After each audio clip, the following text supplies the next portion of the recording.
Okay, so first outline of where we're going to be looking at presuppositions, methodology, evidence, objections and conclusions to the resurrection.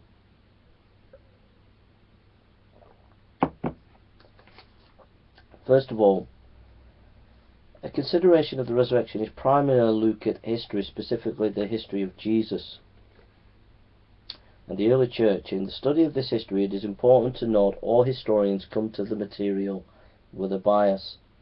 This leads scholars to make up a Jesus of their own making.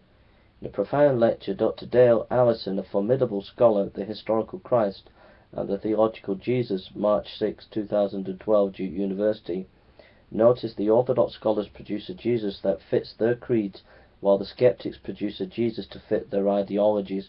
For example, he notes it is no accident the Irish scholar Dominic Crossan writes the life of Christ as an Irish revolutionary who is under the imperial power of Rome.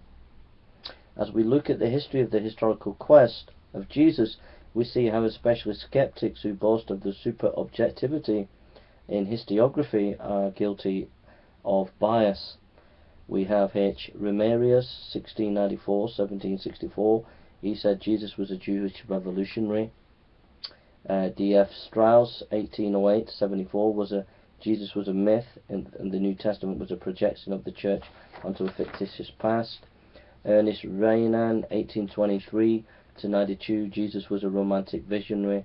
H.G. Altzman, 1832-1910, Jesus was the teacher of timeless ethical truths. Johann Weiss, 1863-1914, Jesus was an eschatological teacher figure who should be fitted into first century Judaism. Albert Schweitzer, 1875-1965, Jesus was a failed prophet, but a towering personality who we can learn about if we go back to the Jewish context and avoid the early church historical spin. Rudolf Bultmann, 1884-1976, he saw Jesus as a preacher of timeless truth, using his existentialism to reconstruct him. He thought we must avoid the Jewish context. Even the last 20 years, modern Jesus studies are plagued with many ideas of who the historical Jesus is, thus showing methods are shaping the historical material to fit the scholar's agenda. All these scholars wrote about Jesus influenced by their intellectual horizons and culture. It's not to say that they do not have some relevant insights into who Jesus was, but only to show they soon became out of fashion. New atheists have not broke free from creating Jesus in their own image.